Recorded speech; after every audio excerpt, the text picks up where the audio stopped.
Student future careers అనేవి చాలా వేగంగా మారిపోతున్నాయి. They have to transformation themselves. So, దీంట్లో మీరు ఎలాంటి స్ట్రెంగ్త్స్ వాళ్ళలో బిల్డ్ చేస్తూ ఉంటారు? ఇట్స్ వెరీ ఇంట్రెస్టింగ్ క్వశ్చన్ అండి. అందరం were waiting to see future అసలు ఎలా మారబోతోంది in this fast pace technology world with so many things happening today. అయితే the core of everything I feel learning అనేది అవసరం బట్టి నేర్చుకుంటాం. ఎప్పుడు ఏది అవసరం అయితే అది నేర్చుకోగలిగే మైండ్ ఉండాలి ముందు. చేంజ్కి అందరం అలవాటు పడాలి. పెద్దవాళ్ళ దగ్గర నుంచి పిల్లల దాకా చేంజ్ అనేది చాలా అవసరం.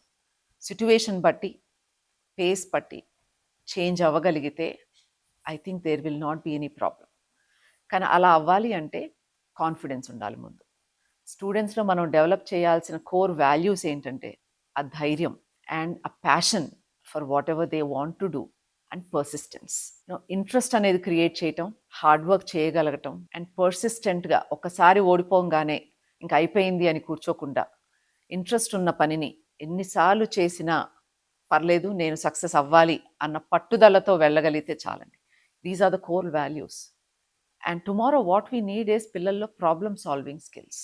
ఇన్ఫర్మేషన్ చాలా అవైలబిలిటీ ఉంటుంది, కానీ ఒక ప్రాబ్లం ఐడెంటిఫై చేయటం, ఆ ప్రాబ్లం సాల్వ్ చేయటం will become a very important factor tomorrow in our country.